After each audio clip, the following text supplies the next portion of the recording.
Hello and welcome to this week's LOLC Securities Weekly Market Roundup with Tharindu Amarasekara, the sound of profitability.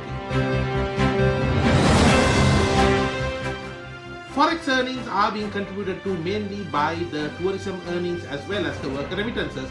Both have got a massive boost in March 2024 compared to March 2023. This has also contributed towards the strengthening of the Sri Lankan rupee. Worker remittances increased in March 2024, recording US dollars 572.4 million compared to US dollars 568.3 million in March 2023. Tourism earnings too increased in March 2024, recording US dollars 338.4 million compared to the US dollars 188.8 million in March 2023. Talking about emerging markets, or in other words, the next big economic miracles, Brazil, Russia, India, China, South Africa, popularly known as BRICS, is what the world looks at. Now, Sri Lanka too takes aim at entering this group. Sri Lanka Cabinet Committee is looking into entering BRICS according to Minister of Foreign Affairs Ali Sabri. BRICS represents 41% of the world's population, while 24% of the world's gross domestic product and 16% of the world trade activities are carried out by the bloc. Furthermore, 10.3% of Sri Lanka's exports and 47.3% of imports in the year 2022 are made from BRICS countries.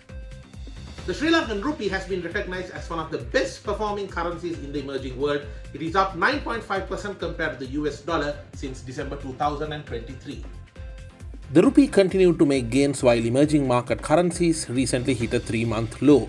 Domestic growth has contributed to 4.7% of the rupee's rise, while improving investor sentiment is likely to have contributed to around 3.4%, according to Bloomberg Intelligence. Sri Lanka's economy grew by 1.6% year-on-year in the third quarter of 2023 after contracting for 6 straight quarters, and the growth accelerated to 4.5% year-on-year in the fourth quarter of 2023. News on the debt repayments of Sri Lanka, something that many investor communities has been looking forward to. It is expected to be extended up to 2028 and being staggered all the way up to 2042, and an expectation of about lowered interest rate up to about 2%. Now this has been met with mixed emotions by different investor communities. Sri Lanka on Tuesday rejected the international bondholders' proposal to restructure more than $12 billion in debt. This will risk critical IMF support and delay its efforts to resolve a 2-year-long debt crisis. Sri Lanka has already struck a deal with its main government creditors, but an agreement in principle with bondholders was also needed to secure the IMF board approval for the next $337 million installment out of its $2.9 billion program.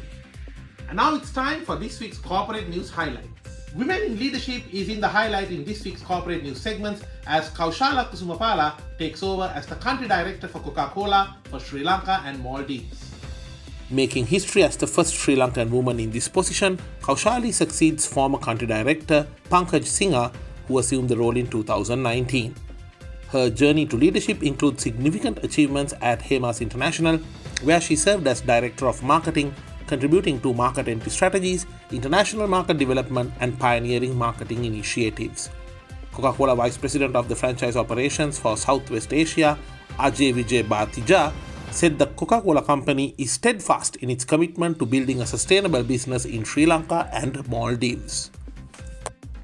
Global logistics giant Maersk further shows their confidence in Sri Lanka as a key player in the global logistics and maritime sector with the opening of a brand new warehouse in Wattala.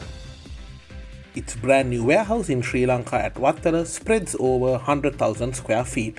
Located a mere 11 kilometers from the seaport, Maersk's new facility is poised to leverage Sri Lanka's advantageous geographical position as a vital hub for trade routes connecting Asia, Africa, and Europe.